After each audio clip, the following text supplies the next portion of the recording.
les génériques de Joe Dante nous invitent à jouer. Tout commence par un zigzag inventif, clandestin. 1966, The Movie Orgy est un long métrage d'extrait de film, commenté par le jeune Joe Dante, alors étudiant de cinéma à Philadelphie. Le cinéaste en herbe réfléchit déjà sur l'image et son interaction avec les spectateurs, autorisés ici à vivre la projection comme ils l'entendent. Dans les pas d'un Henri Langlois, fouilleur et recolleur d'archives, et quelques décennies avant les mash-ups cinéphiliques d'un certain Luc Lagier, ce grand collage en 16 mm de plusieurs heures se compose de collisions et d'oxymores entre extraits de scènes, de génériques, de bandes annonces, de spots et de dessins animés. Conçu avant tout pour être un spectacle joyeux et collectif, ce film puzzle, contrebandier, surréaliste, labyrinthique, s'inscrit au cœur d'une décennie turbulente, ouvrant la voie à une génération bouillonnante, désireuse de briser les codes. Jack Kerouac est alors dans tous les esprits, les fous, les marginaux, les rebelles, les anticonformistes, tous ceux qui voient les choses différemment, changent les choses, ils inventent, ils explorent. La créature Joe Dante est en train de naître. 10 ans plus tard, sur la côte ouest américaine, c'est par ce logo de studio de cinéma imaginaire, nouveau pied de nez, que débute la carrière de réalisateur professionnel de Joe Dante. Ce long métrage de 1976, intitulé Hollywood Boulevard, est produit pour $60 000 seulement par Roger Corman, qui engageait jusqu'ici Joe Dante comme monteur de bande-annonce. Ce film parle à nouveau de cinéma, mais désormais, le cinéphile Dante dirige des interprètes, dont Dick Miller qui deviendra son acteur fétiche. Joe compose ses cadres, cherche la bonne lumière dans une ambiance très 70s. L'aventure commence. Et c'est bien le commencement qui est aventureux. L'aventure n'est jamais sérieuse, elle est un antidote de l'ennui, disait Jean Kelevitch, un principe de l'instant. Mi-amusé, mi-fasciné par Hollywood, Joe Dante part ainsi à la conquête d'une industrie qui est aussi un art. Il ne sait pas encore qu'il réalisera plus d'une 60aine de films pour le cinéma et la télévision. Hello, Hollywood.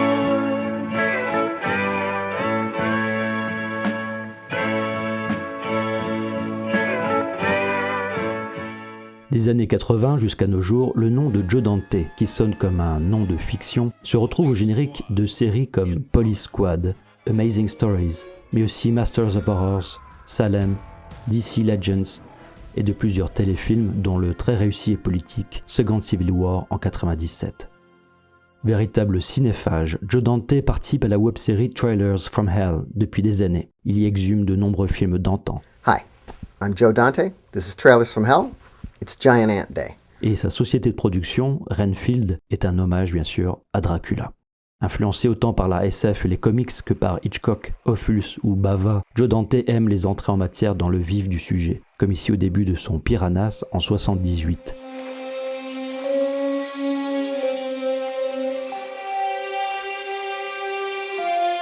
Ou encore en ouverture de son Hurlement en 1981.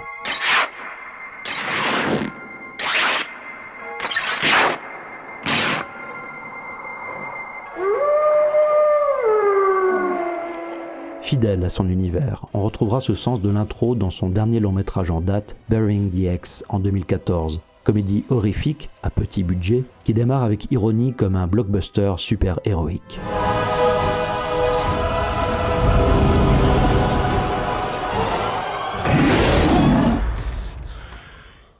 Aimant engager le public, lui tendre la main, Joe Dante lance tous ses films en jouant non seulement de la distance entre la salle et le corps du film, mais cultivant aussi le trompe-l'œil, comme ici au début de The Hall en 2009, qui s'avère non pas le centre de la Terre, mais l'intérieur d'un pot d'échappement.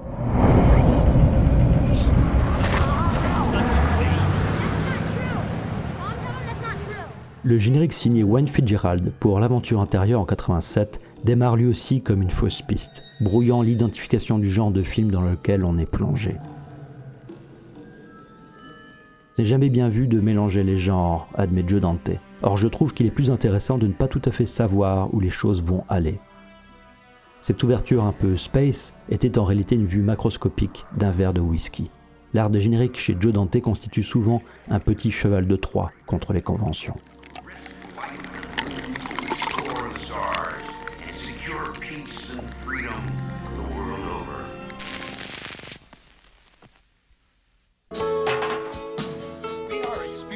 Technical difficulties. Please stand by. We are experiencing En 1990, la suite de Gremlins se lance avec le logo de la Warner, détourné par Chuck Jones en personne, un des dieux de Joe Dante. Ho, ho. Very funny. Gremlins 2 est le film qui me ressemble le plus, reconnaît le cinéaste, lui qui rêvait enfant d'être cartooniste ou dessinateur. On retrouve dans ce film son goût des personnages, des écrans et des références, servant toujours la narration. Du créateur Harryhausen au film Elsa Poppin, des Marx Brothers à Bob Hope et Frank Tashlin qui, comme Joe Dante, aimaient briser le quatrième mur pour être avec le public. Avec les banlieusards, le cinéaste s'offre également la peau du logo de la Universal et lui rappelle son ADN, les films d'horreur. La banlieue américaine post-Ronald Reagan s'ennuie et Joe Dante lui confère un caractère gothique, décalé, renforcé ici par la partition de son compositeur de longue date, Jerry Goldsmith.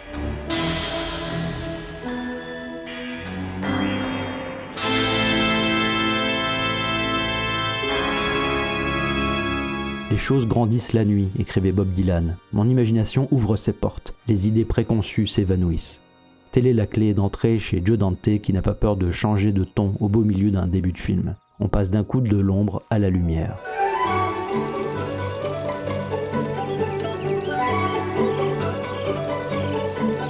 Le réalisateur aime dépeindre l'Amérique par le prisme des petites bourgades, comme en ouverture de Gremlins en 84, mais aussi de Explorers en 85 ou de Small Soldiers en 98. Autant de cartographie sociale offertes dès ces génériques kaléidoscopiques. Les fins de films pastichés chez Joe Dante sont légion, et ceux des Movie Orgy qui compilent une série de cartons fins avec un plaisir contagieux.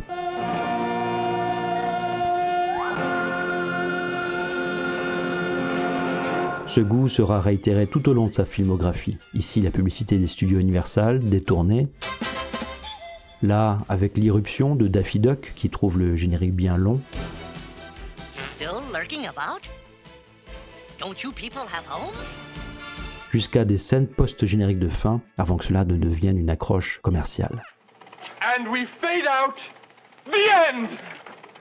Cut. En jouant sans cesse des genres et des frontières volontairement floues, chez Joe Dante, tout est début et recommencement.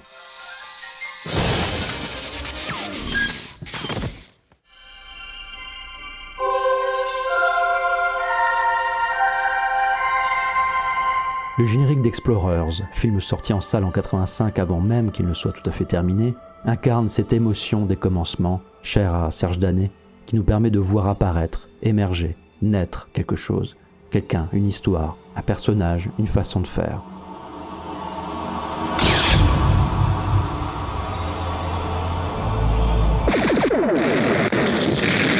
C'est cette émotion qui est le plus proche de la vie. Les images de cinéma sont comme une famille de remplacements pour des orphelins du social. On se fait adopter par les films et on les adopte. Avec Joe Dante, le générique est un espace-temps où tout est possible et où l'imagination peut tâtonner, muter. Il nous rappelle le mot même d'Emerson, la science ignore ce qu'elle doit à l'imagination. Ce que les gens cherchent au cinéma, c'est le substitut des rêves pour Hofmannsthal. Ils veulent remplir leur imagination d'images fortes dans lesquelles se condense l'essence de la vie, des images qui les touchent au vif.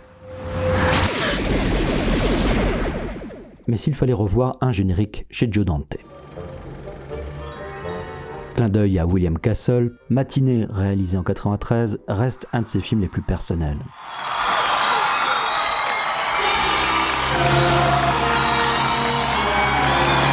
Le générique du film imaginaire Nantes, projeté ici au personnage, condense la magie du spectacle cinématographique selon Joe Dante. Le cinéaste déclare « Moi qui ai passé ma vie à soigner mes cadres, la colorimétrie, le mixage son, pour voir que les gens finissent par regarder des films sur leur tout petit smartphone, ça me déprime. » Pour le réalisateur qui aime les êtres miniatures, le cinéma est avant tout un spectacle géant, vivant, partagé. Bref, l'art des génériques chez Joe Dante comme mythe, réponse à l'angoisse et générateur de joie collective.